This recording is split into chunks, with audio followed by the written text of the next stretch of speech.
Fala meu povo, fala minha pova, tudo bem?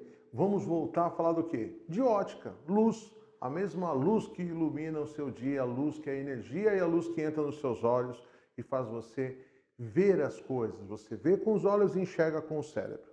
Falando ainda de luz, vamos falar de ótica.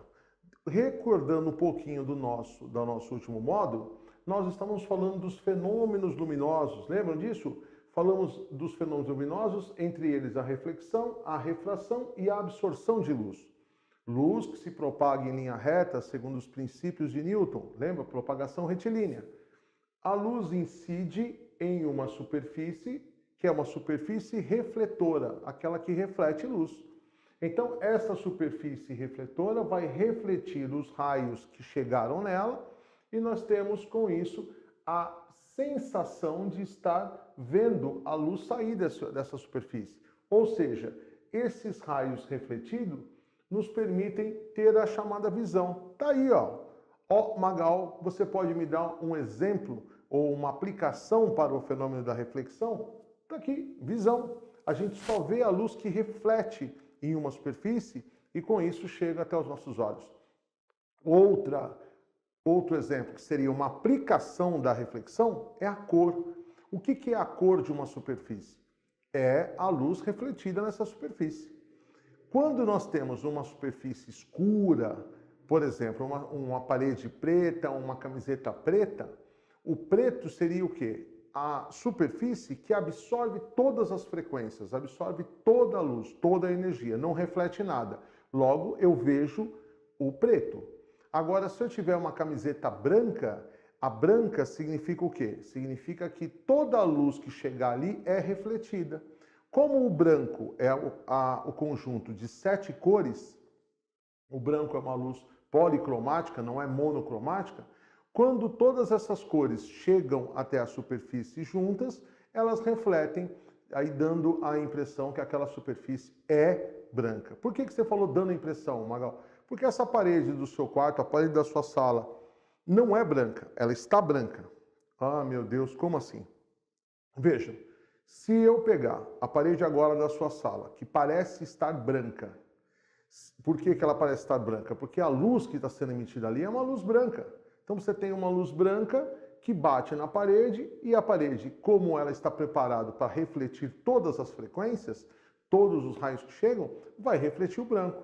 Agora experimente trocar a lâmpada do seu quarto, a lâmpada da sala, por uma lâmpada vermelha, monocromática vermelha. Que cor que ficou a parede do seu quarto? Que cor que ficou a parede da sua sala? Vermelha. Ué, mas alguém pintou a parede? Não, ela parece estar, ela parece aparentar por causa que ela depende da fonte de luz, né? A fonte primária que emite aquela luz. A minha camisa parece ser azul. Por que ela parece ser azul? Porque está chegando aqui a luz branca, ela absorve todas as cores e reflete o azul. Por isso, então, nós temos a aparência da camisa ser azul. Aí você pergunta, Magal, e se por acaso não chegasse a luz branca, chegasse uma luz azul? Pô, a minha camiseta ia parecer ser azul do mesmo modo, porque ela reflete o azul. Aí, o seu irmão mais novo, aquele pentelho, pergunta, e se a lâmpada fosse vermelha, que cor que ficaria a camisa do Magal?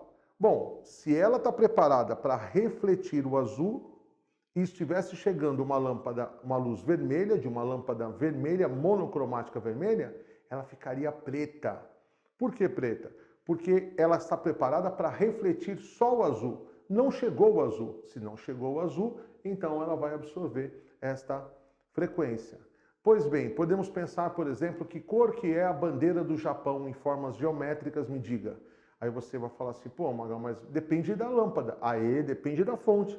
Se eu iluminar a bandeira do Japão por uma luz branca, ela é um retângulo branco com um círculo vermelho. Agora, se eu iluminar a bandeira do Japão por uma luz monocromática azul, como ficaria essa bandeira do Japão? A parte branca vai ficar azul, porque ela é preparada para refletir todas as frequências. E o círculo, que só reflete vermelho, como não chegou vermelho, fica que cor? Preto. Sensacional, sensacional. Então, a reflexão é uma aplicação do fenômeno, né? É prático, que nos caracteriza a visão.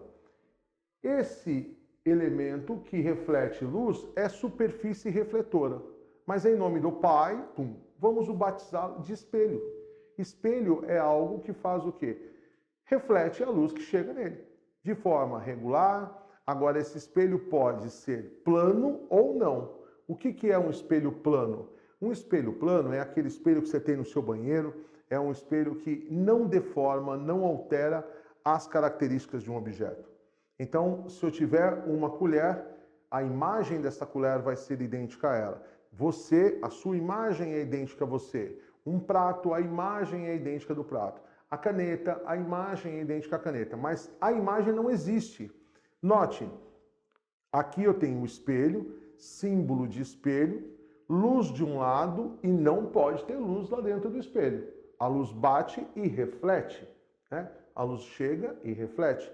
Sendo assim, se a luz chega e reflete, logo esta parte onde tem esse símbolo não pode ter luz. Esta parte aqui, gente, é a parte atrás do espelho. Então aqui, ó, é o fundo do espelho. Não pode ter luz. Sensacional. Se isso é verdade verdadeira, aqui eu tenho as características reais e do outro lado eu vou ter as características virtuais. Então, aqui tem luz, é real. Tudo que está aqui é real. O que está atrás do espelho é virtual. Pois bem, a primeira característica é essa. Segunda característica que eu tenho, o objeto diante de um espelho vai formar uma imagem. E essa imagem tem que ser idêntica e equidistante desse objeto em relação ao espelho. Então, no momento em que a gente for definir a imagem desse objeto, ela tem que ser idêntica e equidistante do objeto em relação ao espelho. Você pergunta como eu faço isso? E eu lhe explico. Veja, simples. Escolha alguns pontos desse objeto. Ponto 1, ponto 2, ponto 3. Agora, para definir a imagem desses pontos, trace uma reta que seja perpendicular ao plano do espelho. Aqui, perpendicular. Quem é esta reta? É a distância do ponto 1. Eu tenho que ter a mesma distância do outro lado. Então, se eu tenho uma distância aqui, eu vou ter a mesma distância do outro lado. Olha lá. Sensacional. Ponto 1, linha. A imagem do ponto 1. A mesma coisa eu faço para o ponto 2. Olha aqui. Tenho aqui a distância do ponto 2, que eu vou chamar criativamente de D2. E aqui eu vou ter a distância do ponto 2', que é perpendicular ao plano do espelho, D2'. A mesma coisa fazemos para o ponto 3. E para quantos pontos você achar necessário? Você vai ter a distância D3, acha a imagem do ponto 3, que é a 3', perpendicular, D3. E agora, como que eu faço, Magal? Essa imagem está muito obscura para mim. Traça ligando ponto 1 ao ponto 2, ponto 2 ao ponto 3, ponto 3 ao ponto 1 de novo. E aqui nós temos a chamada imagem do objeto real que estava desse lado. Imagem virtual dentro do espelho, objeto real. Objeto podemos representar por O ou OB, imagem por I ou IM. Tanto faz, né? Para nós isso aí não vai mudar muita coisa agora não. Gente, particularidades aqui e fenômenos à parte, nós temos aqui o campo visual. Quando eu estou olhando, né, um objeto, esse objeto passa a ser o elemento principal, eu sou o observador. Agora, quando você tem eu mesmo me olhando no espelho, eu sou chamado objeto observador. Então, olhando para aquele espelho, eu posso ver 1, 2, 3 elementos que estão no meu lado real. Eu estou olhando pelo espelho. Quero olhar aquela garota bonita que está ali, mas eu não quero olhar para o rosto dela, que está aqui do meu lado, eu olho ela pelo espelho. Isso é o campo visual. Então, nesse campo visual, como que a gente faz para saber quais desses 3 objetos esse observador vai ver? Vamos lá? Ó, traça uma reta que seja uma continuação do espelho, trace a distância do observador até o espelho, Pega e faça a mesma coisa para o outro lado, determinando a imagem desse observador. E tendo esta imagem, agora você vai traçar uma reta que passe pelo começo do espelho, aqui, e outra que passe pelo final do espelho, aqui. Então, dessas três estrelas, desses três elementos, apenas esses dois são visíveis para esse campo visual desse observador. Isso é chamado campo visual.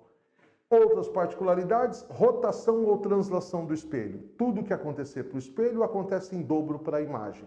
Espelho estava reto, girei esse espelho num ângulo alfa, por exemplo, 30 graus. Sendo assim, a minha imagem, a imagem desse observador, vai girar 2 vezes alfa, por exemplo, 60 graus. Se eu girar um espelho 50 graus, Magal, a imagem gira 100. Se eu andar com um espelho, por exemplo, a 10 metros por segundo, a imagem vai andar 11. E a associação de espelhos? É quando temos dois espelhos e um objeto. Tendo dois espelhos e um objeto, os espelhos abertos no ângulo alfa, o número de imagens formadas será 360 sobre alfa menos a região escura. Número de imagens formadas desse objeto diante de dois espelhos. Tá bom? Aguardo vocês no próximo módulo. Grande beijo, grande abraço.